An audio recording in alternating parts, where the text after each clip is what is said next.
The Art of Desire, the second of 5 lessons. Mental desire. Humankind, as is with our minds, have the ability to make sense of things, compare and contrast, and use reason and logic to unlock secrets and mysteries, and react accordingly through our senses. One's mind may be raised to such a lofty degree or forceful low that it creates the very activities, environs, and yes, the very situations we find ourselves in time and time again.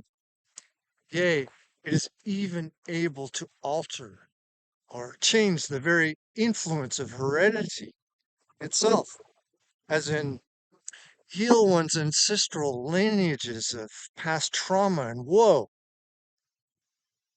Fact of the matter is, whatever one dwells upon and thought, that is what becomes in some unknowable way, shape, fashion, and or form, i.e., if one stands on the side of laudable pride, self gratification, or a mightier than thou attitude, etc., ad nauseum, then opportunities become as stumbling blocks in one's experience, if not destructive when directed by and or towards such immaterial influences.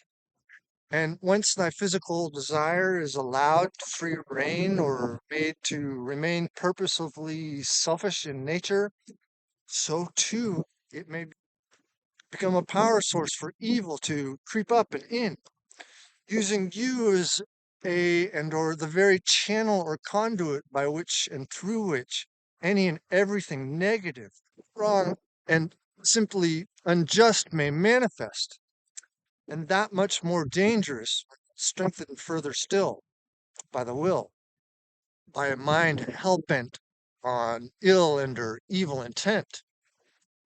Alas, for mind is ever the builder of physical results.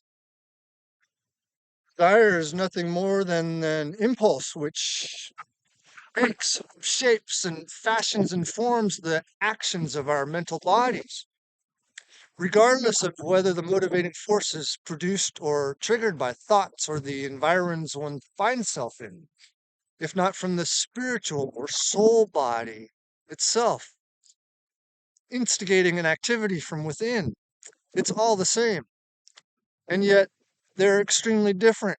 Yes, affecting and or affecting the arousal of every biological organism accordingly. For it is one of dearly beloved Mother Nature's immutable laws which can never be changed. So it behooves you to understand, attune to, and learn to self regulate in harmony and accord with this and that very principle. Or, in other worldly words, be one with creativity's impulsive force, which originally brought thy soul into being in the first and last place. Yes, creation, lest there be discord, in order for whatever impulse there may be to become spiritualized in word, activity, thoughts, and deeds most positively.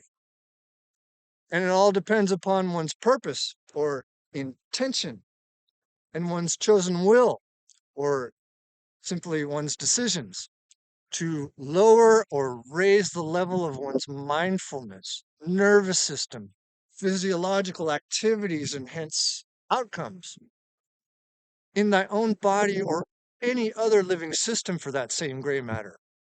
Verily, it is about self controlling one's innate frequency and vibration from within, as in, just as good or bad habits take hold of one's mind and body to shape, fashion, and form it in accordance, thanks or no thanks to desire, so too does one's attention to same amplify one's state of being, thus hindering or aiding in growth and development itself.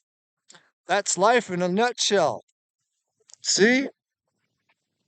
And all it takes is concerted effort, focused attention, dedication, discipline, and constant practice.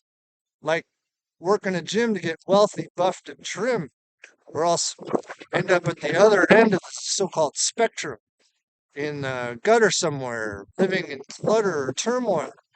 Again, everything boils down to and distills to a decision, or more at one's choices in life. And it usually begins with an emotion. So be wary, as in drop in to see what condition your condition is in now and then. Dig it? Reminders. Mind is ever the builder of physical results, whether the inception and driving force or desire be carnal or spiritual in nature, and that it is of paramount importance to reach for constructive ideals for best mutually beneficial results, of course. Growth and development only happens via constructive channels. I mean, it's called creation for a doggone good reason, ain't it? Know that the true source of or answers to all of this come from, as well as resides right here and there within each and every one of us, without question. Other than to say, then again, always question and put your desire in check, first and foremostly. And lastly, nevertheless, again, just be honest and truthful for optimal results or the best outcomes, no matter the perception, projection, or situation.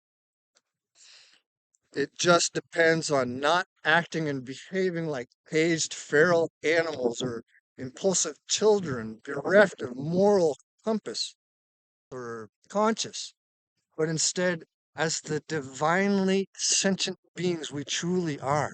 Indeed, yes, blessed and virtuous, the very co creators and offspring of creation itself, which is what being one with everything essentially means. See?